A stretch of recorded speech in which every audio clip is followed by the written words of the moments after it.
Good afternoon. Good afternoon. Good afternoon. Good afternoon, everyone, and welcome to today's webinar on risk management in large engineering projects.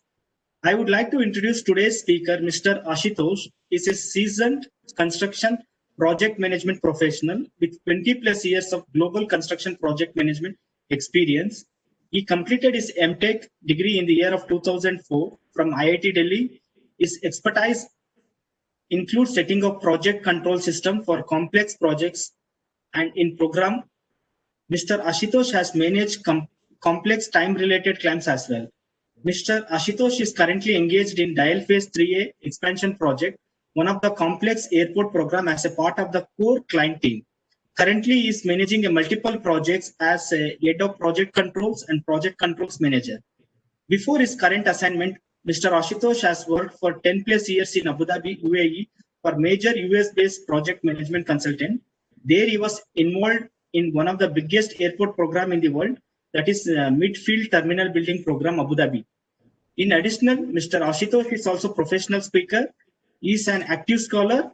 He had served as a board member of AACE International UAE and Indian sections for several years.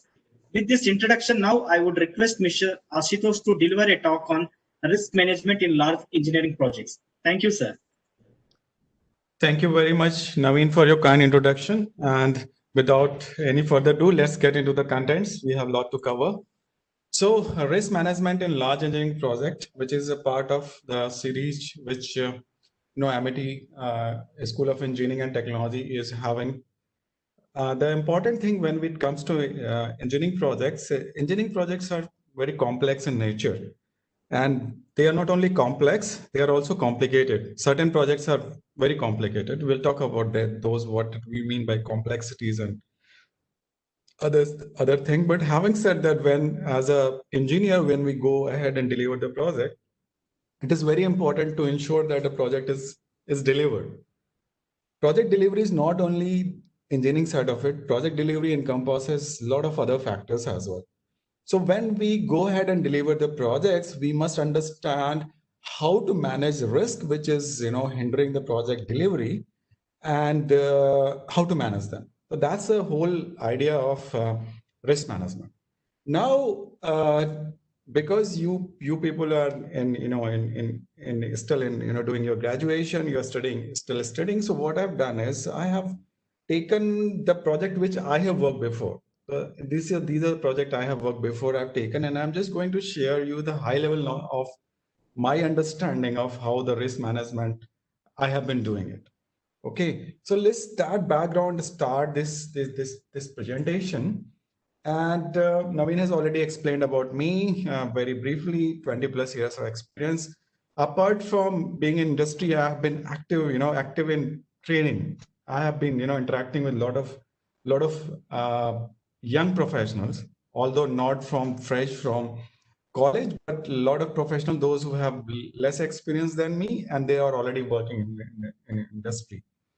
One more thing that I am also associated with a body called AAC International, which is basically a capital project management body, which is which has a knowledge base of planning, scheduling, a project management, risk management, claims, etc. So I do understand that you people are young engineers basically right now, but once you get into industry, the hat will get changed and you become project manager and program managers, wherein AC international knowledge base also comes into the picture. So we are having,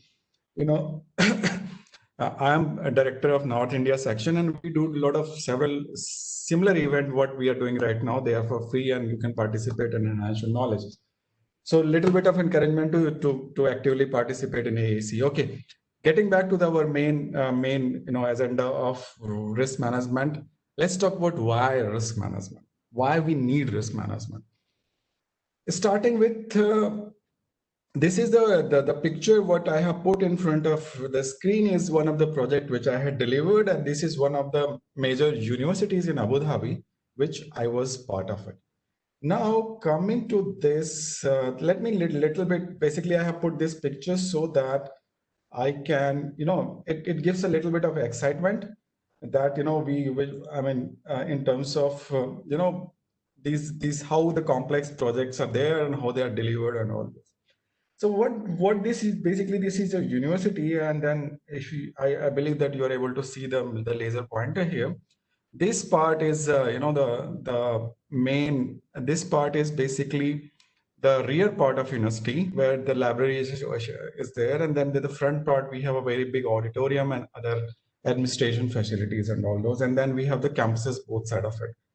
This was 1.7 billion dirham project. So you can, if you multiply by 2, approximately 3,500 crore project value, which I was associated in the period 2008 to 2011 around. Okay, so let's talk about a little bit of how the university look like, just to give you the excitement of how the the big projects look when they are finishing. So this is basically, if you see here, this is a feature roof, which was like Abu Dhabi government was willing to make an iconic university. So this is a feature roof. Basically, I'm going to show you some of the construction pictures as well. This looks like the like a spacecraft sort of thing. So this is 8,000-ton feature roof, which was built just for iconic purposes, to have to get a good feeling of the how it looks. And then there's couple of more pictures of other angles. This is basically the auditorium area where you enter it, right? And this is other one of the campus's angles. And this is how this thing was looking when it was under construction. Okay, so same thing. Now here we have this part is auditorium, this part is administrative block, and then you're going to have a lot of if you see here, this is under construction. The steel work is under construction, which I said that 8,000-ton roof. And then this is a construction of during construction, the same building during construction. And then these are the construction angles when it was under construction, the roof. You can imagine that, right? Everyone is with me? Everyone is able to follow the things? Yeah? Just say yes or no, so that, it gives a confidence to others. So believe that everyone is able to follow that. Yes, here participant can't speak. Okay, can't say. Okay, so they can use chat, I believe, yeah? Yes. Okay, so everyone is encouraged to put the question. Yes. So that is better communication happens. So just to encourage that, to have a feeling of that, everyone is participating. Yes, I agree. So this thing is that, it was under construction. Then this is how, again, one more view of it was under construction. This is such a complex structure. So I was like every day going and having a look at how it is built. This is under construction. So this basically, it was a steel structure. On top of that, there was a specialized aluminum cladding was there, which was like built to weather lasting things and all those. So now coming to the risk, and this is one of the views inside the auditorium when, this is one of the views inside the auditorium. So now when we talk about risk management in this scenario, let's see what sort of things when we are delivering the project we have to look at. I will just touch very high level things so that you as young engineers are able to appreciate that. The first thing when it came when we were executing the project, what has happened that when we are making the sequence of the construction of these steel structures, one thing has come to very surprise to everyone. Because if you see this structure is quite, that like serpentine, there's lot of ups and downs are there. And this structure at the time of construction was no way a balanced structure. In terms of that, the center of gravity of each and every element was not able to be nicely predicted, because every time you add element, that will be shifting here and there. So for the construction, installation point of view, to predict that how the structure will behave at the time of erection was a big challenge. Although the architect for this building, who was like, who was based from Germany, they did a very fancy idea, which basically the Abu Dhabi government accepted that, and it's a very nice looking university. But when it comes to construction and the construction contractor, it was having a biggest challenge that if during the construction there is an earthquake, what will happen? The things will fall down. Normally we do a lot of steel structures, but even during the construction, if there is an earthquake, there is a fair chances that it can be laterally arrested and the structure can survive. But in this project, it was very clear that if you have earthquake during the construction, the things are going to fall down. So now there was lot many rounds of deliberation happened. So this was basically one of the risks to the project. Okay, a lot of deliberation happened. And then what it was decided that there is no way that we can address this thing, that if Earthquake is, there is an earthquake during the construction. You can, you can work anything on the stability. So it was accepted risk that if there will be earthquake, it will fall down. So this is basically the, the risk management works like that. You have a risk, and then you talk about how to mitigate it, and then you take a call that if you are going to, how you're going to mitigate the risk. If you can't mitigate the risk, then you have to accept that risk. So this was one of the accepted risks. The other things and processes, what happens that this was a basically engineering skill. So you people, as a civil engineer, will be able to appreciate it very much. But when we do in the project management, when we go into project management, there are various risks when the university, when the operator take a risk, when the contractor take a risk, when the designer take a risk, and the project management consultant takes the risk.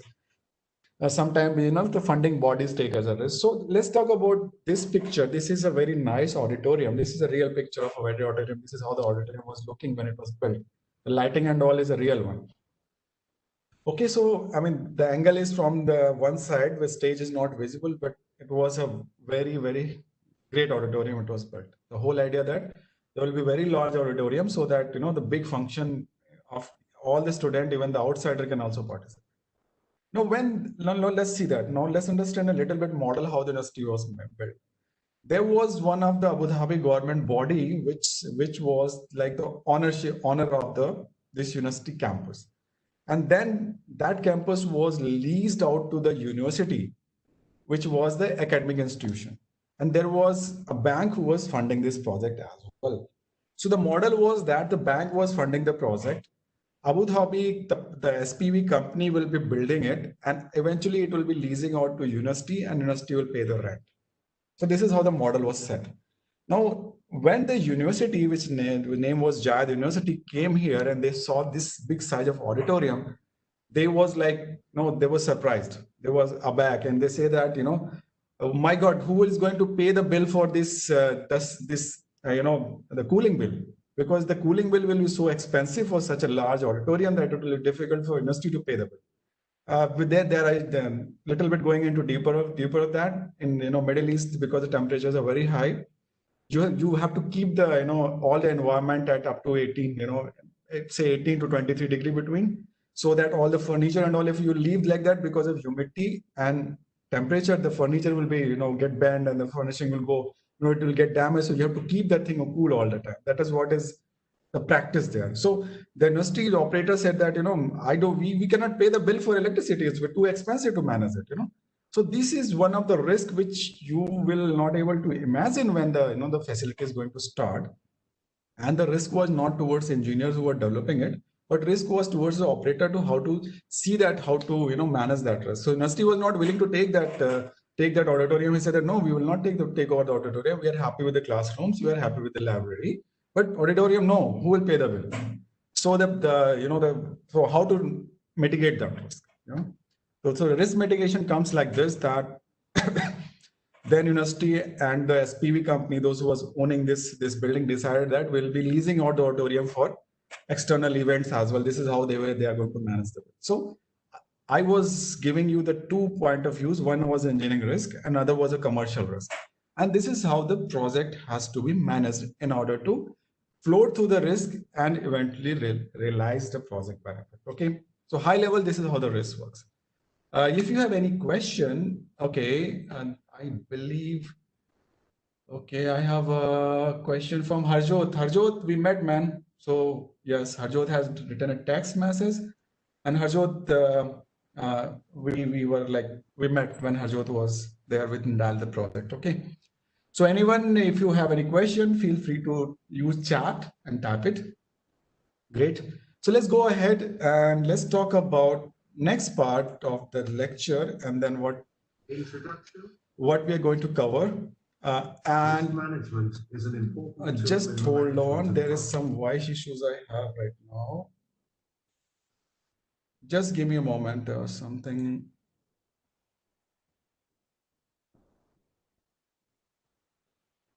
My slides are creating a little bit of issue.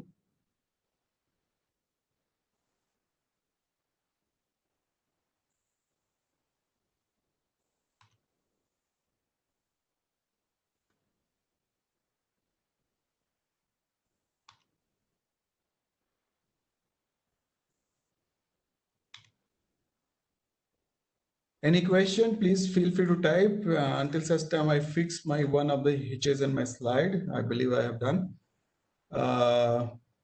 So let's talk about here right now. Everyone is able to see my screen again? Yes, it is. Yeah, we can able to see. Yeah, okay. So introduction. So what I'm going to talk about right now is that, so we understood that risk management is an important tool in project management. Without such risk management, the project is meant to fail. Risk management provides process and approach to handle the project uncertainty. So basically the two element which I was mentioning that it was steel structure as well as the operation of the, the auditorium. These are the uncertainty the projects had at the beginning. You do not know how to know if those things are going to pop up. So this is how the definition of risk management goes. And then Project Management Institute, everyone might have heard of that, know of it. This is how the Project Management Institute defines risk management. The risk management is process of conducting risk management, risk management planning, identification, analysis, response planning, monitoring, and control on a project. The objective of project risk management are to increase the probability and impact of positive events and decrease the probability and impact of negative events. So the two events which I was mentioning, that it was, the first event was the steel structure failure was a negative event. If it happens, that is going to have a catastrophical event, impact on the project. Having said that, the other example of the auditorium, see, auditorium at the beginning was a burden on the university, right? In the example I gave, but having later on there was a new modality of using the auditorium form. So from the burden, it becomes an opportunity and revenue making, revenue making element for the university. So this is how the big picture of risk management works. And there are a lot of risk management benefits are there, and we will not go much detail on the academics part of it. You might be learning, or you might have already learned that. But risk management always have a positive impact on the project implementation. We'll understand how risk management assists the project when project was, when the project risk was not identified or anticipated. Using risk management, project will develop techniques and method to deal with both anticipated and unanticipated events. Fundamental approach to risk management is, risk management is a very simple approach. We are going to talk here in a moment, but you don't need a mathematical degree to perform risk management. Risk management is much like, identifying the risk and having a mitigation plan, and when the risk occurs, how to manage it. Okay, we'll talk about that. One of the important element of risk management to establish a process of dealing the risk. Okay, now in order to summarize this content what I'm talking about, a lot of you must have heard this: when there's a fire, what you're supposed to do? When there's a fire, what you're supposed to do?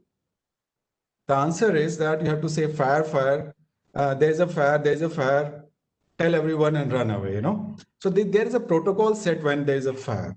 So what you're doing, basically, you're telling everyone, you're communicating the risk, and then there is a protocol set that you have to run away and go to where? You have to go into the identified area, shelter area, that this is what we have to do. So we do a lot of fire drills. So this is basically one of the risk management things, that there is a protocol set and we are ready when there is a fire. So what we do in risk management essentially is, first there is identification of the risk, then we do the assessment of the risk, then we analyze the risk, and then we have a mitigation plan. So simple steps of risk management are these universally accepted principles. So what we are going to learn in this lecture or in this presentation, we are going to have a general understanding of risk. Then we are going to talk about two case studies apart from the example which I have given. I've taken two case studies, and I will be introducing you to the various risk which comes in the project, in a large engineering project. Basically, the both example comes from a very large engineering projects, and we are going to talk about that. And then I'm going to show the sample risk register, how the risk register looks like, and then that will go to questions and answers. Okay, so what are the risk management steps? We talked about that. One is risk planning. The second is risk identification, risk assessment, analysis, mitigation. And at last, we have to do a little bit of follow-up to say that what is happening, we need to do a follow-up, basically to see that whatever we have planned as risk management steps are working or not. Okay.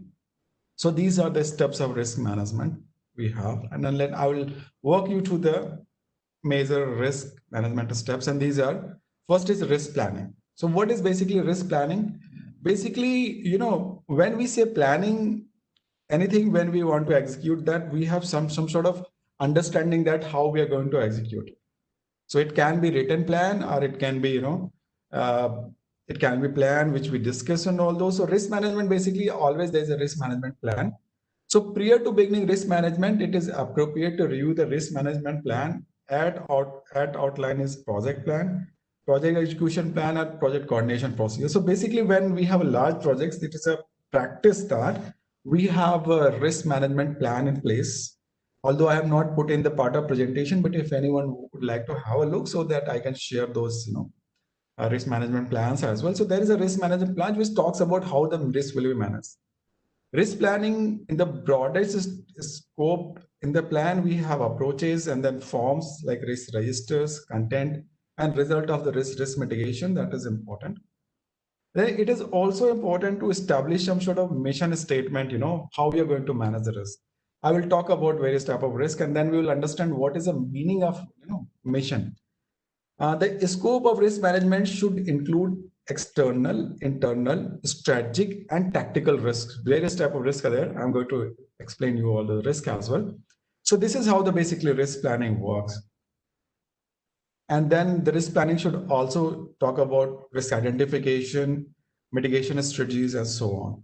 So this is basically risk planning. Let me summarize this quickly. What do you mean risk planning? Again, when you start something, then you have to have a plan for that. And this is basically risk planning. So we talked about all the stages of risk management, right? So in the risk planning stages, we plan for all the stages, how we are going to do the risk management throughout the project lifecycle. Projects are big, they are for several years. So you ought to have a rigorous plan in place, right? So the first step we talked about after risk planning, risk management was risk identification. So what you do, you try to identify the risk, what are the risks project can have in future. So in the example on the backdrop which I gave, that was one of the things I was talking about. That was a structure steel erection for the roof.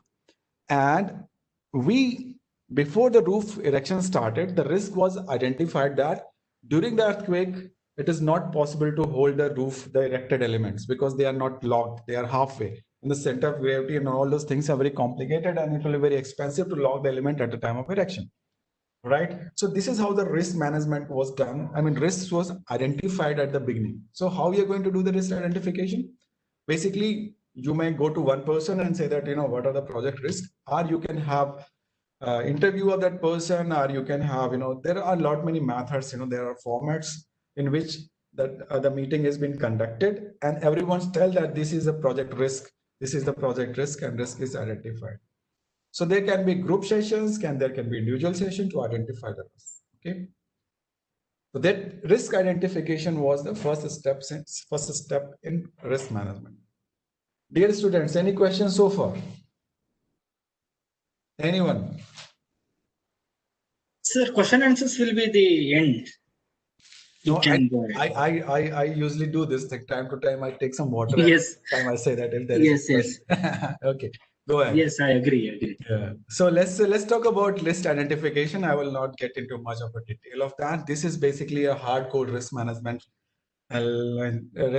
process. So you can have a focus group, you can have a creative sessions, and then you can bring the people from outside and all those things. At the end of the day, you are going to have a element of risk identification completed. So you're going to have basically a list of risks the project can have.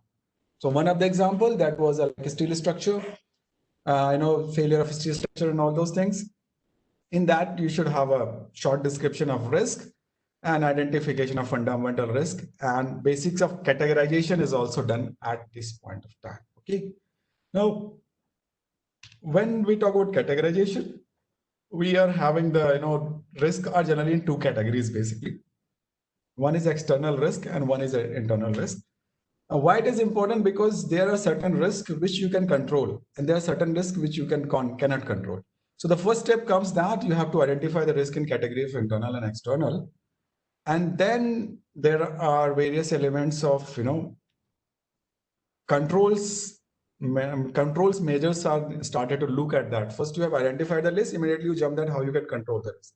So in that process, internal and external. So let's talk about what is internal risk, and I will give you the crude example.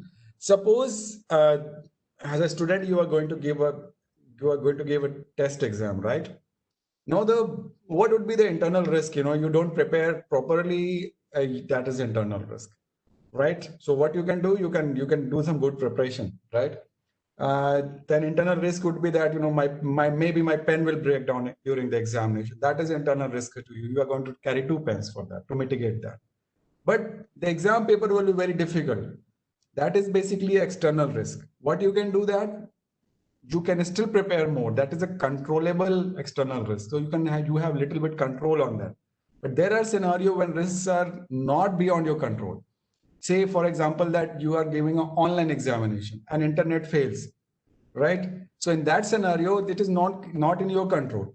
Okay, you can have a backup of second internet, but if that risk happen, that internet connection, you cannot fix it. So that is an example of external non-controllable risk. Okay, so when you talk about risk management, that is how you have to look at that. You identify the risk and you immediately start thinking that how we are going to manage that. Okay, let's go ahead. I will not get into much of the core of that. And these are some of the external risk example. These are natural hazards in the project. Storm, flood, fire, earthquake, tornado, earthquake, we talk about that. This is external risk, you cannot do anything. Then always the projects have a risk of new government regulations, although the examples will be a little difficult for you to understand, but these risks include government has put some extra taxes on you, right? So that sort of risks are these, and that is a list of, the list we have here on various type of risk. I will not go each and every example, but just to give a feel that this is how the risk management is done. So you identify the risk in market conditions, act of deliberate intent. Sometime when projects happen that somebody steals your, maybe you have laid a pipe, in the project and somebody cuts the pipe and take it. A lot of time happens for cables and all, basically copper materials and all has been stolen. So this is what example of act of deliberate intent. Indirect effect of occurring result of the project, environmental impact, contractor vendors performance, financial, legal and technical. These sort of examples are the risks which you cannot fully control. So these are called external risk. Okay. Now let's go to next one, and then we talk about what are internal risk. Internal risk, that which you control it. Management problems. A lot of time the project management is not so good in the project. So that is called management problem. Project management is a very much challenging part in the project because there's so many people are working together and they have to communicate nicely, and their responsibility should be defined nicely to deliver their project. If that's not happening, that is where the management problem. Delays are the very common thing in the project. So there are so many reason for the delays which is shown on the screen. I will not go in detail of any one of it, but schedule delays, then cost increases, that is other risk. There are technical and quality problems in the project, which I will be talking in a moment. So these are the internal risks where you can control it, where the project management team and you as a project manager are able to control the risk. So this is how the segregation happens: external risk, internal risk, and the control part works. Okay, so after that, the step is the risk assessment. You do that. So what you do, you have what you do in the risk assessment stage, you have some sort of probability and occurrence of the risk you talk about. Like first take example that fire at the project, Now, in this example, let's take an example of the fire. You are working for a project, which is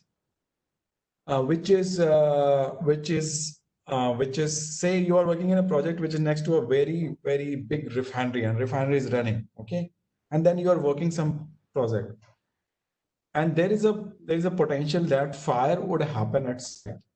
Well, you are working in a totally new project. It is, there's no possibility that a fire can happen at the site. So the possibility of the fire is medium, right? But having said that, if the fire happens and the fire is, propagated to the refinery part, the impact can be very, very high. So this is how the risk assessment is done. So the two elements of risk assessment, probability and occurrence, and then multiplying that, you get a score of it. I will talk in a moment, right? So basically what you do that, you have some sort of a scaling mechanism there. The risk management plan will define the scaling mechanism of it, right? So high, medium, low, then, then you have a probability and impact analysis for that. And this is how the risk analysis is being done. Now, I will not get into much of detail of it. Maybe the slide can be shared to you guys and you can read that thing. So what basically in risk analysis stage we do that, we categorize those risks, okay? What we do is that we categorize those risks, and in the risk, we put various risk categories, and then we prioritize that, okay, this is the biggest risk, I'm going to manage this first, and then there is the risk I'm not going to manage. So at the end of the risk mitigation, risk assess analysis, you're going to have them sort of this sort of matrix you have. So what is happening here? If you let me take a take mouse and laser pointer and explain. See, suppose this is one risk. You have a risk which has a very high impact on the project, and the probability of occurrence is also very high. So what you will do? You're going to mitigate that. Say you are making a bridge. You are working for a bridge project, and your bridge peers are in mid of of course bridge peers are going to be at the flow of the river, and you know that during monsoon season the river is going to have a flooding, and it will impact your bridge peer. If somebody is working, he's going to be everything is going to be inundated, and he will be washed away with the flow. So what is happening? This is a very high impact on the project. Your personal life is in danger, and the probability is very high because in monsoon that is going to happen. So what you will do? You have to mitigate that risk. So how you're going to mitigate that risk? You will not work in the monsoon season. So this is a red. You have to definitely mitigate it. And then there are certain risks that is mitigate. Then there is still mitigate, and then perhaps mitigate, and all those. So. But there is certain risk that maybe I have to do some plastering, and some of the concrete some of the cement is going to get wasted. So what I'm going to do, I'm not going to do a lot of hard work in that thing, right? Or maybe I say that some of my sand from the project site is going to be stolen, right? I don't care, because that is not going to be use cost on me. So I will say that, okay, no problem, I'm not going to put a security guard for the sand which is laying at the side. As this is a very meager amount, I'm not going to put a security guard. If somebody steals that, let it happen. So what is happening here? You're going to have a risk which has got a highest priority. You are going to mitigate that, and then there's a risk which have got low impact on the project and low probability of occurrence. So what you are going to do, that you are going to do nothing, and you are going to accept that, right? So this is how the risk analysis occurs in the project. Okay, so let's go ahead and now let's talk about mitigation. How you do the mitigation of the risk. So first you have identified that this is the highest impacting risk. So one is the avoidance. So the example of in the example of bridge river, the river the bridge on a river, what we say that okay, we'll continue to make a bridge, because we have to make it. But having said that, we have some preventive measures in place, so we will not work in the monsoon season. Okay, avoidance would be that we say that, oh my god, somebody is going to die, so we are not going to make a bridge at all. So that is called avoidance. But prevention is that we are preventing that occurrence to happen. That will come under prevention. The reduction is also a little bit of example of reduction also. Reduction means some part of risk we take, some part of risk we do not take, right? Then we can transfer the risk as well. So like risk transferring is like, the example is that you bring somebody who can go underwater and work. So that would be example of risk transfer. Hedging is the term is usually widely used for currency related risk. So what you do, suppose you are buying some product from international market, and the dollar and rupee prices go up and down. So you do the hedging of that. So that is currency hedging, that risk. Another risk mitigation measure is insurance. So what you do, that there might be flooding. So you take insurance of all your equipment just in case of flooding. You can have the insurance pay you the back for the losses you occur. Okay. So there's some examples here, avoidance, prevention, reduction. We'll not go into detail of that. And then this is how the risk mitigation plan works. Okay. Now let's talk about basically slides. We understood how the risk mitigation. just hold on. A very fundamental process for risk mitigation, that is how you mitigate. First of all, you describe the mitigation action. Then cost to mitigate is a very important factor. Sometime, like an example of a steel structure, you say that it's very expensive to mitigate it because you have to put the same amount of steel during erection of what you're going to erect. So that will be very expensive. So you talk about cost, and then you talk about probability of success, if there's going to work or not, and then you decide that if you're going to mitigate the risk or not going to mitigate the risk. So if you're not going to mitigate the risk, you have other measures like you avoid the risk, you transfer the risk, and so many measures are there. So once you've decided yes or no, then you're going to talk about who will lead it and by when the risk mitigation action will take place. So this is a very simple flow chart that is risk mitigation. Okay. So even if you have any question to the students, if you have any question, this was basically the framework of risk management. And then next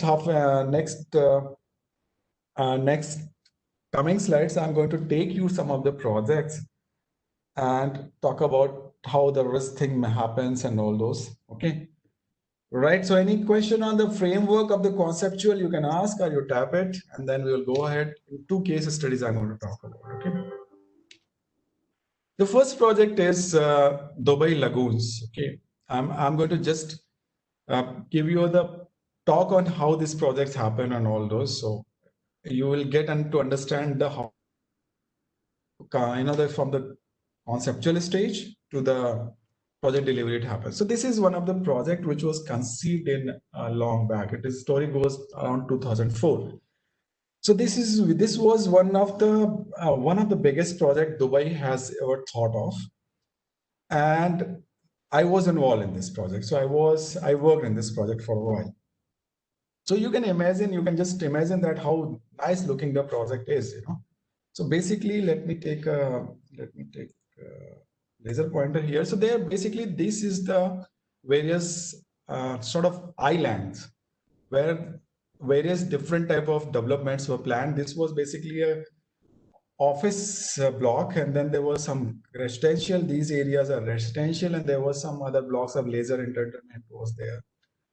I haven't taken out the old document, but there were various blocks. And there was a bridge connecting the block. Basically, bridge was only primarily the...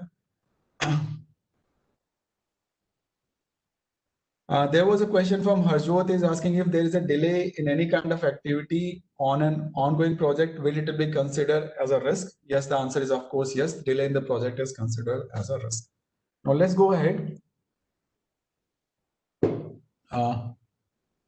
There was one question from Gaurav. What could be top or one company should prepare well?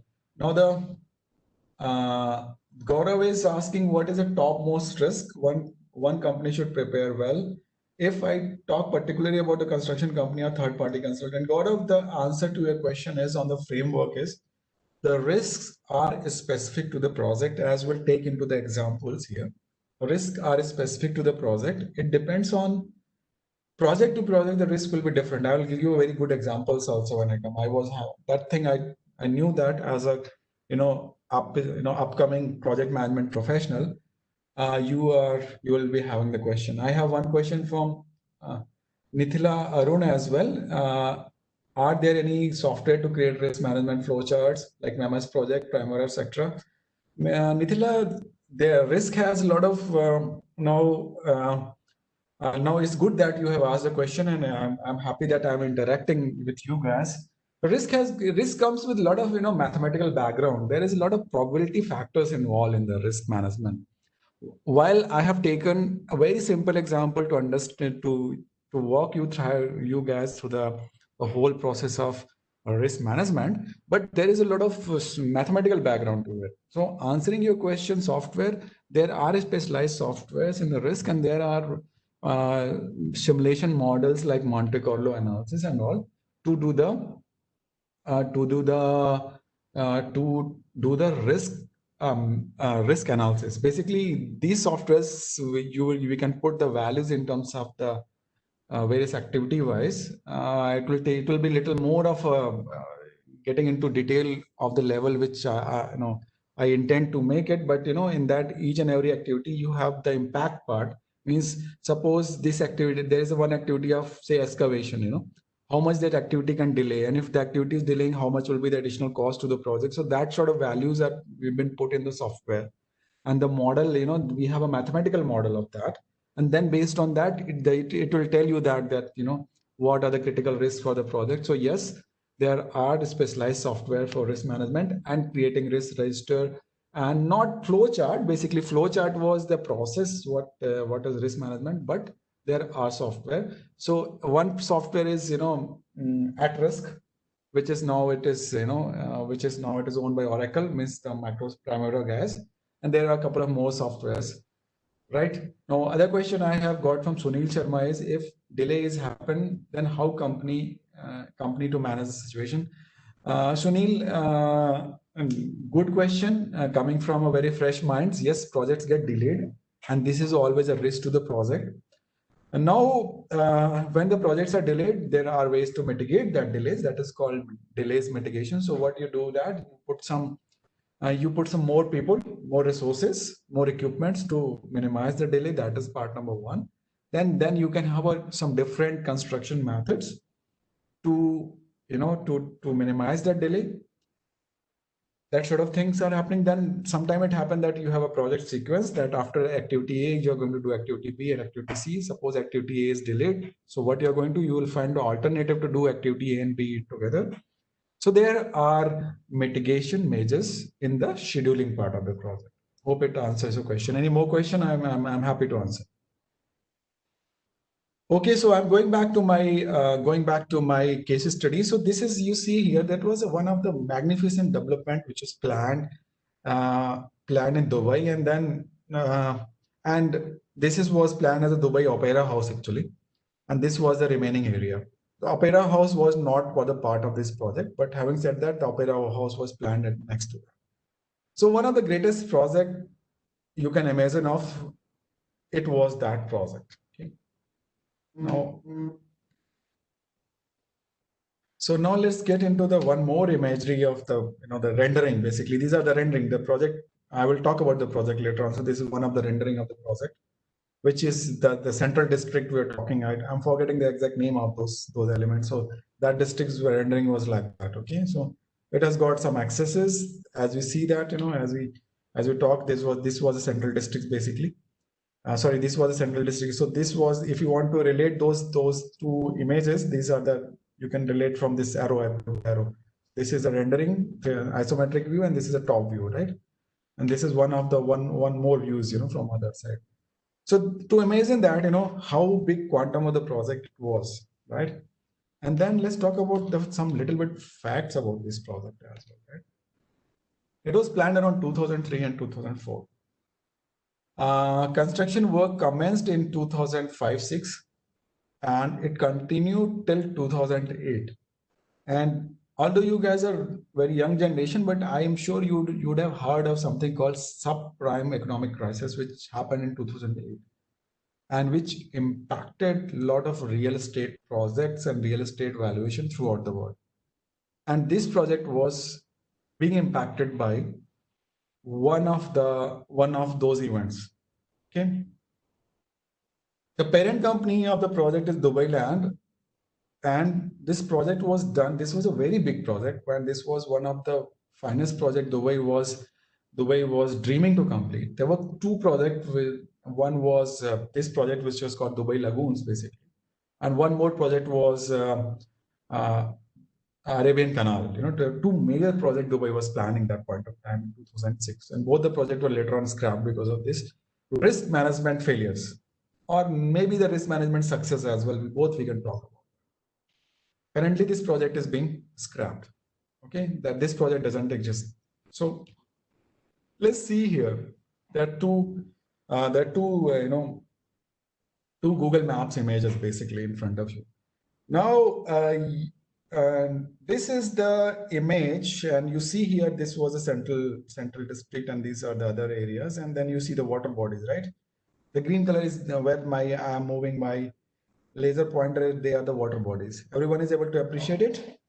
Say yes. Okay, and you see that a lot of area there is excavation is happening, a lot of area there are excavations. You see that the water is not filled here, but a lot of area you see that there is some deep cut is there in the areas, and there are some connection and some water is there. And this is basically the seafront. Okay, so now let me, just for you guys to understand how the risk management is important. Probably I have kept, I should have kept a couple of more slides here to explain you the technicality. My question is, you have image at left and you have image at right, okay? Two given. Tell me that which is before and which is after. Everyone try to answer that. Which left one is before or right one is before? So, okay, the question, let me put a very specific question. Which is the site situation at the beginning, left or right? Answer me, left or right? Everyone, take interest in that.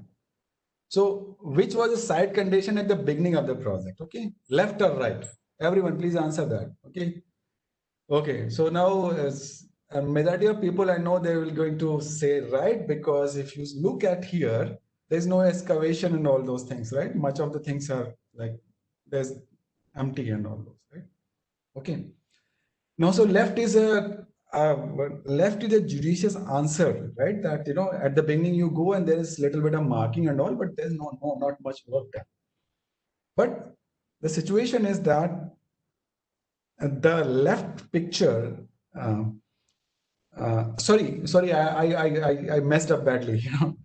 The right should be the beginning and left should be the first. If you see here, because right you see that only there are certain roads are there, and the left you see a lot of excavation and water body has gone in, right?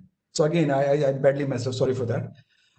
This where my arrow mark is, it looks like that this is the site situation when you go to site and you do a lot of work and then you end up with right. Okay, everyone now, as my apologies for making this confusion, and sometimes it works well also that people get involved more.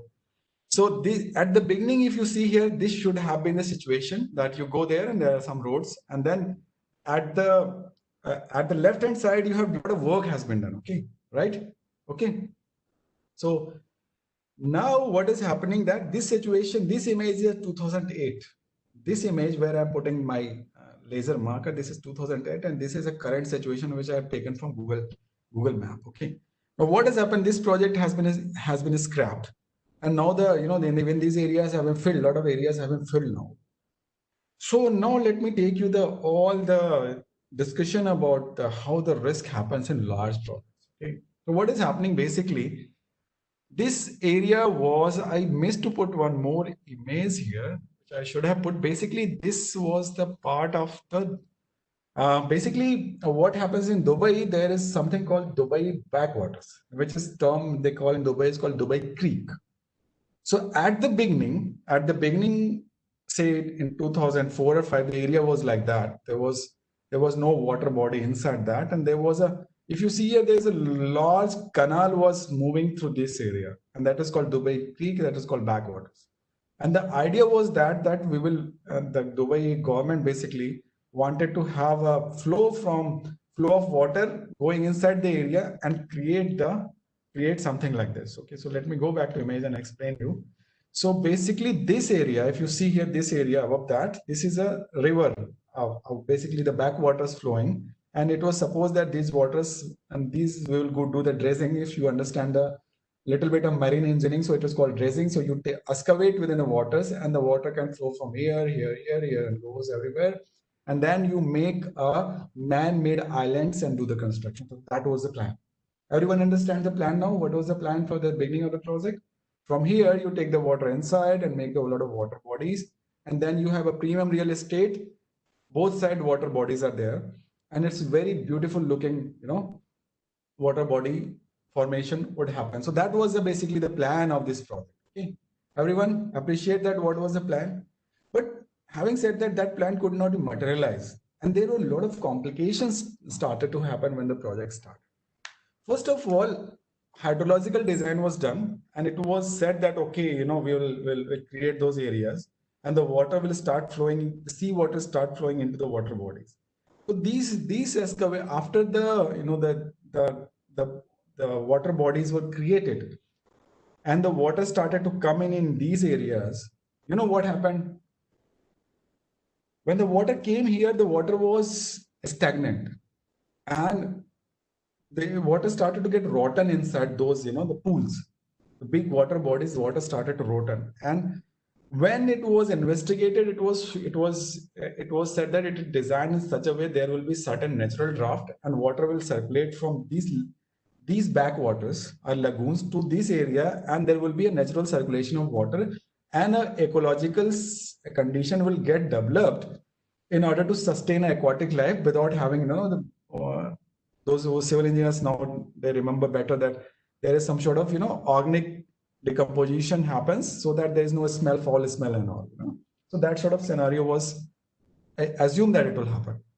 But when we started, and I was there at that point of time actually in the project. So when these water bodies started having the foul smell, so when the sea water was coming in, there was some, fish and, the organic bodies when it started to decompose inorganically, and there was like the smell started to come. So when we were part of the project management consultant, and when we started to investigate, so basically that time I was working for a US based PMC who was responsible for structural designing of that. Okay, so there was in all the complex project there are so many consultants involved, because no one will be master in that. So there was a hydrological consultant, there will be master planners, there will be structural designer, there will be supervision consultant, and also we were basically structural design and supervision consultant. So when we started to go outside, those were the project managers and all, those time they identified that the water is smelling. So they told client that, water is smelling, this will not work. So immediately the hydrological designer called, and the hydrological designer said that we never imagined that this will lead to an inorganic decomposition. We thought that a draft will happen and the water will flow naturally. So it was said that you bring more specialists to see if that hydrology is working or not. So those specialists were being brought in. One of the option was thought that you got to have a water treatment plant for the whole project, and then it was said that it will be so expensive that the tenant will not be able to pay for water treatment of such a huge area. So that water treatment is also not happening. Okay. So this sort of engineering risk normally comes into the project. So this was a part of engineering risk the failure started to see. And the cost of mitigation of that risk was humongously high, to the extent that will it work or not? The viability of the project was getting challenged. Okay. Then it is happening that the subprime crisis started to come. A lot of developers, and this was a premium property, a lot of developers, those who have invested the money, those SPVs started to see, Dubai government was only developing the land. All the individual development, the plot was supposed to be sold with a very high prices, and individual developers have to develop. A lot of developers started to get bust. Okay. And by 2008, when the subprime crisis started in 2008, September, October, something like that. And later on, in 2009, February, this project was put on hold. That this is financially not working. By the time the project was put under hold, when I was there, the contractors, there were 4 contractors, if I'm not wrong, they were developing the construction. And by the time around 1 billion dirhams, which is equivalent to 2,000 crores of the infrastructure worth of spending, was gone to the contractor. Apart from that, it was supervision consultant, client body. So I'm sure that we are talking about 2,000 crores of investment was already made in the project. Then what is happening that the project, as I said, that the project was owned by the parent company, that was Dubai Land, and the SPV was Sama Dubai. Now, Dubai Land has invested everywhere in the real estate project in the world, and Dubai Land started to get into the financial troubles, and the Dubai land started to get into bad financial troubles. So Sama Dubai got busted. Sama Dubai was closed. The SPV was closed, and then it was merged to Dubai Land. Later on, Dubai Land got closed, and it was merged to Emaar. And this project was, next 4 to 5 years, I think there was some efforts to revive the project, but all the developers and all those individual developers, they could find it very difficult to recommence the project. So eventually the project was scrapped. And as you see here right now, if you see on the right side, this project, this areas and all has been changed. Only development is happening at this area when the Creek Harbor and some creek residences are being developed. And this area and all, there's no developments happening. So this project has got scrapped. So this was one of the biggest case studies which I find in my professional life, that such a big project, and so after having such a investment, the project has to be scrapped because the risk mitigation failed, or you failed to identify the risk. It was not engineering risk. All civil engineers, the risk could have even the falling smell and water getting stagnated and rotting and all those could have been managed by engineering solutions, but those engineering solutions were not financially viable. So when you're doing a large project, when you guys will grow up, do the large projects, there's a lot of play happens in project management, cost management, scheduling, then engineering to optimize the risk. Okay, so this is one of the very high level introduction of how the risk management happens. This is the end of the case study. I think this would be enough for you guys. Any quick question, then I jump to next case study for next 20 minutes. There's a question from Dipanshu Gautam, and hello sir, if the mitigation is external Gujarat earthquake 2010, then what can be managed procedure and how long we need to follow for that? Now, couple of things. Of course, yes, you have picked what I said very rightly. Earthquakes are external risk. Needless to say that. What is the mitigation of risk? Okay, so we have a codal provisions, and then you say that okay, to mitigate the risk, you follow the zone 1. I have been not into pure civil engineering for a long time, so I know that there are codal provision and various zoning things. So whatever zone that area is coming, you are going to construct your structure based on that. So that is basically the earthquake risk mitigation. Follow up at what? Now the follow up is also very important here. India is we are a developing country, and a lot of follow-ups are not proper in that sense. So what is happening that in developed country, the municipal bodies, the municipality basically here if you see in Gurgaon municipality, you don't see much role of these universities.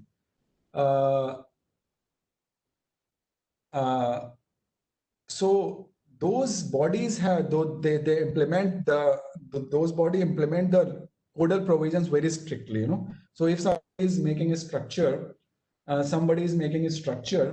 which is not following the codes, they will not give you the building completion certificate, and then that structure will be demolished.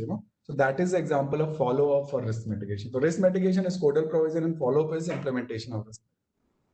Kashif has said that the Ismail issue could be solved. No, Kashif. The investigation was happening. So when the project got scrapped, not only because of Ismail issue, the project got scrapped because of the financial issues as well. But the Ismail issue was very was not easily able to be solved. It was a very big problem because this is not a small area. This is, suppose this I'm talking about, if this was around 10 to around this to this length was around 5 to 6 kilometers, and this length was maybe around 10 kilometers around that. Okay, so this is a huge area. The cost of whatever the cost will be incurred to water purification and the recycling of water and all those things has to be paid by the tenant living in this area. So that what will happen, that will increase the cost of operation of all these areas. So that likelihood of that high cost was a big challenge, because we are not talking about small thing. It is like that area would be the like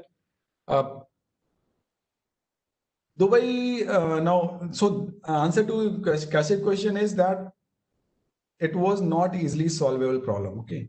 Yes. Now in Sumit is asking that in Dubai and all, in developed country, not only Dubai but in all the developed country, the municipality has got a lot of teeth. So like here we find that a lot of unauthorized colonies. In those countries you cannot build unauthorized colonies. So that sort of follow very strict controls are there in terms of construction. So you have, we can talk about length and detail why the municipalities are weaker here, why municipalities are stronger here. So there were a lot of political and a lot of historical baggages are connected in India. We can talk about that, but the answer to your question, Sumit, is largely the country outside India, and the municipalities are very strict on following the codal provision, not only safety provision but all the codal provision, FAR and all. If you build anything which is not following the the bylaws, you cannot get the building occupancy certificate until you get the building occupancy building completion certificate. Unless you get a building completion certificate, you will not get power, water, anything. So you cannot live in the building. So eventually you have to scrap that building. So that's the answer to Sumit question. Any more question on it? So I jump to the next case study.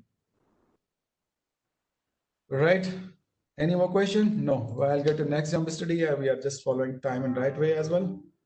So this is the next case study which I again worked. That was South Samkaz Infrastructure Development Project. It was one of the biggest project was in UAE, Abu Dhabi, and I was working in the client leading team as well. So I was working from the program management. Each and every block, this was the project from this horizon to end of it. And each and every block, you can imagine a very big villa, a 10-bedroom villa around it. 10 bedroom would be the right guess. It is 4 to 10 bedroom villa. So each is 4 to 10 bedroom villa. So you can imagine how big the project would be. And this was a central district. Now I will just generally tell you what are the risks when you start the project you have it. Okay. What were the real risk we had it and how we managed it? I will just explain that in the project. It was, this project would be, this was 5,500 hectares of city development project. Okay. So when I say city, my friend, how it will be, I think I have taken, first let me go to inside and show you. When you can see here, right? This you see, imagine this horizon. There is no person.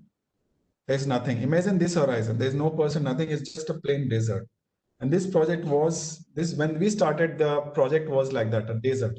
When I went there, it was so scary that even you will not find animal, you will not find human being, you will find nothing. And if you go into summer and your car break down, probably you have to call emergency. That will be emergency. Okay, because if your car breaks down, your AC breaks down, and if you're there for 2-3 hours, then probably more than 2-3 hours, you will die with dehydration. So that sort of difficult scenarios are there in Middle East. Having said that, with all the oil money, a lot of big projects are being developed. So I was involved in this project for 4 years, and starting to end, I was involved. So when we went to the project, it was a bare desert. And when we came out, definitely it was not the scenario. Scenario was that this is the latest Google map I have taken out today. Now let's talk about the project. So a lot of flickering I'm doing going front and forward so that everyone is awake and taking interest. So this is the project, 5,500 hectares of land. So if I have been to Delhi airport, this is 10 size of the Delhi airport, 10 times of the Delhi airport size. So maybe a comparable size of Gurgaon whole. That was a project. So what was the project here? Basically, we started in a desert, and the whole desert has to be, we have to do the road network for the whole desert. So these are called, this is the main connection, and this is going to be one main connection here, both sides. And then these are called the primary roads, then secondary roads, and the tertiary roads. So 3 level of road network was to be designed. Apart from that, you're going to have water supply lines, water supply, power, substation, and stormwater and sewage network. So a very simple project, not complicated as the first project which I shown the university and all those. So very simple project, just you go in the desert and start developing. Our project value was 6 billion. So effectively in Indian terms, it was 3,200 crores project. 6 billion, 3,000 crores multiplied by 2. So 6,000 crore projects, a mega project. Now we start, and this project was given divided into four contractors. So basically the master planning was done together, and the 4 contractors are working in this project. Okay. Now this project from Google Earth, it looks today like this. So basically all the road networks are done. And now if you zoom in, you will find a lot of villas development has already taken place. So if I remember rightly, there was 8,000. UAE, what happens that governments provide land I mean, government does the infrastructure development, and then they will give a land to individuals so you can build your houses. And it will be like free. Okay, so free land will be given, and the individual can come in and bring the houses. So if you see a lot of dots, a lot of houses are built in, but the whole area is vacant. Also, maybe 80-90% area has been vacated. So basically, when people marry, they give the land. It's like that. Some rules are there. I'm not fully aware of it. So now the project is like this. So let me talk and walk through that. What are the challenges we had in this project and how the risk was managed? Now, the first challenge was that change in the law example I gave. So what is happening that in basically in Abu Dhabi, this project was in Abu Dhabi. Abu Dhabi, the municipal bodies have a lot of legal powers out there. You cannot defy municipal bodies. So municipal bodies have like they are like some sort of ministries are there. State, I mean, when we have states, they have municipal bodies. So Abu Dhabi municipality has a lot of legal authorities. And then within Abu Dhabi municipality, there are a lot of distribution companies like water for water power. There are distribution companies, and they have a legal authority as well. And they issue time to time codal provisions that this is how you have to build anything, and you are duty bound to follow the codal provision by law. Right now in UAE, one of the major challenges happen is that just give me a minute. I have some mail popping up. Let me have a look.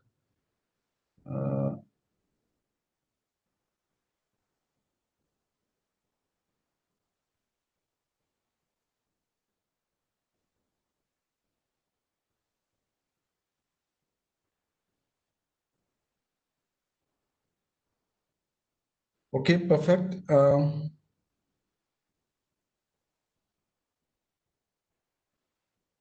Okay, let's go ahead. So there was a one issue we had was a change in laws that every time there was change in the requirement of specification which was issued by municipalities and the project was getting impacted. So how you can manage how you can mitigate the risk? Probably you have to redesign it. So as such, there was no mitigation measure. So what you can do is you can build some buffer in the schedule and all those. That was one of the risks which this project has. Apart from that, the second risk what we have identified during this project was that the designers, these risks in this project was engineering risks. So designer has designed the stormwater drainage system, and during the what has happened that in Middle East there was a culture of no stormwater drainage system for a long time because the raining were lesser in the Middle East historically. During the course of the next few years, I mean past a decade, the Middle East and Abu Dhabi and in Oman and all those countries has focused much on the greenery, and the raining is increasing in Middle East. So what is happening that this project was set that this plan a stormwater system. So some conventional stormwater system has happened, and that was hugely expensive because this is a very big area. So later on, what has happened that the value engineering of the project took place, and after value engineering, the stormwater system was designed and put in. At the time of execution of the stormwater system, because if you see here, the stormwater system will be the system which will go down at max. If you see here, this is a stormwater line, so stormwater will go line minimum, the maximum depth will be stormwater line because it has to go the gravity flow, right? So you have to, in order to match the gravity flows, the stormwater lines will be the deepest. And then you are going to have sewer line a little bit up, and then you are going to have other potable water line because it's a pressure line, you did not flow with gravity, and power cable and all those things, okay? So when the changes were made when changes were decided in stormwater line, and you are making changes to the stormwater line, what will happen? You cannot do any other services because they are next to each other, So that time the project got under hold, a lot of areas of project got under hold. There was a schedule impact. So that was one of the issues or risks we big projects have. So a lot of when you're planning those projects, you have to foresee and identify this thing as a risk at the time of doing, value engineering. You have to do the risk. There were certain issues in the, this water tank also. Water tank started crack. The basement of the bottom slab of water treatment as the water tank started to crack. So there was an engineering issue. There was a conflict between the designer and the employer, stating that the designer said that we have designed as a crack structure, so these cracks are okay. The contractor was telling that designer was telling that these are the crack structure, the cracks are okay. The contractor was not willing to accept those cracks and stating that there is a deficient design, because contractor was worried that if after construction water will leak and the contractor will be penalized because he has to fix the water leakage. Designer was telling that no, it is fine. Go ahead. These cracks are acceptable. The contractor was not willing to do that. So that sort of disputes happen in the project. No, that won't be IS code. That will whatever code is there in applicable there. That was the code, Sumit. So, sorry. Yeah, we are running out of time, sir. Last 15 minutes is there. Okay, so I am only 1 minute. I'll finishing in 1 minute. So there was these are the issues, and then there was one more issue was design conflicts and all. Then there was issues of claims and all those things. So these sort of issues when you have in the big projects, you had it. So these are the list. There was a risk. What are the risks of the project? There was organization changes. You know, the parent company was having a lot of CEOs replaced. So one of the risks that every time there will be a new decision. Changes to specification, I already told you that, you know, the utilities company was having new specification.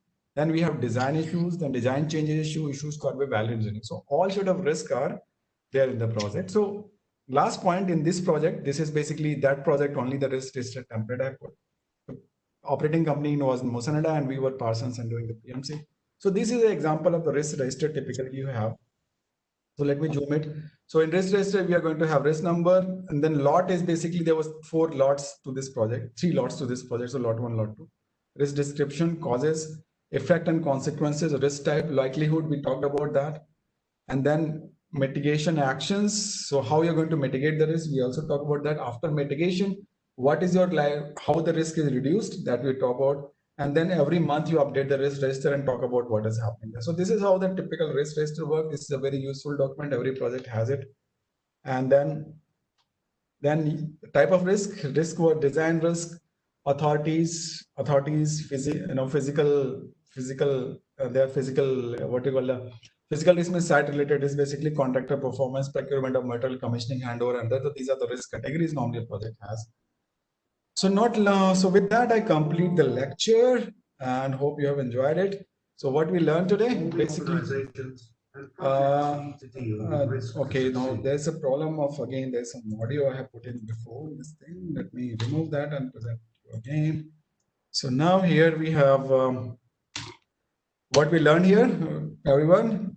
Just to recap, we talked about risk management and we talked about identification, assessment, analysis, and mitigation, right? Second thing was that we took 2 case studies and we discussed the risk in detail. Okay, so that is what we talked today. And my contact is ashutosh.more@protrain.com. Basically, Protrain is like, you know, I teach a lot of people under Protrain name. The company which I work for is a different company. I'm doing this for long years, so I have a email IDs and all of those. So feel free to contact me. Forum is yours now, and any question I'll be pleased to answer. Yeah. Yeah. Thank you, Ashutosh. It is a wonderful presentation. Yeah, I got 3 questions. First is Parthik. He's asking, how do we handle the risk related to the construction of parametric roofs structures in time of earthquake? Okay. My friend, actually, while I am a civil engineering graduate, but I'm not practicing civil engineering for a very long time in terms of designing. So only thing I can tell you that how as a project manager, we manage the risk in that scenarios. First thing, we ensure that the codal provisions are fully met. Okay, that's the thing. The codal provisions are met. Right now, let me take some other example. Now we are doing airport, Delhi airport, right? Now you guys will be either going to airport or you might be, or you might have seen that constructions are happening. What we are doing is we are making one of the elevated taxiways. So basically, the main international terminal, when you're entering, you will, after some time, you're going to see a bridge. And bridge will be not for traffic, the vehicular traffic, but it will be for plane. You know, the aeroplane will go to the base from one side of the airport to the other side. So that is an engineering challenge there, and it is around 200 around 180 meter of width of bridge is there, a very big bridge. On top of that, the plane is going to do, and then we know that we are in earthquake zone here, right? So how to mitigate that risk basically? So the mitigation risk happened that it was designed originally by NACO. NACO is Netherlands Airport Company, so the design was basically done by NACO. So that why it was done by NACO, how the risk mitigation will take place, that the SPV, the DIAL has hired the best designer in the world, those who are doing such sort of design. That's why. Then the further design development was done by L&T, so who is the best contractor in India. From L&T, then there was some independent, designers, those who have been hired to validate the design, detailed design by L&T, those who are from Germany, Halco Gas. So this is how the risk mitigation of such complicated structures happen. Yeah. Yeah. And next question, Rafi is asking, what are the company's top risks? How severe is their effect and how likely they occur? I will answer to the question. Risk depends on project to project. Okay, now if you are, the project size with South Samkha I was talking about, I say that it is the size is comparable to Gurgaon, and you say that you have to develop a total new city. Now the risk what will happen in Abu Dhabi will be entirely different than the risk what will happen in Gurgaon. Gurgaon risk will be like, India, the biggest risk is, the land acquisition. So the answer to the question that the business environment is dynamic. It changes all the time. Project to project risks are different. So there's no blanket answer that. That's why you do the risk mitigation. That's why you do the risk management. If you had like every risk known at the very beginning, then the risk management is not required because you know the risk at the beginning of the project. So you have to identify the risk specific to all the projects. Please go ahead. Yes. Last question. Ashima, she is asking if there are risks involved at the construction sites due to waste at the site due to construction, how they are being treated and mitigated. The risks, the waste management risk are serious, depending on project to project. Okay, they are a serious risk, and that is where the some risk. That is what one of the thing is that the hazardous waste material. If the waste material is hazardous, then it's become very complicated thing. For example, I'll give you like petroleum. Some of the sites when you are working like existing refineries.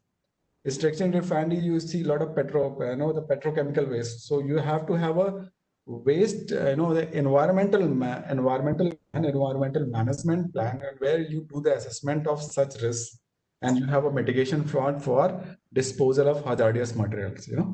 That's the answer. Yes. Okay. Now it's time for vote of thanks.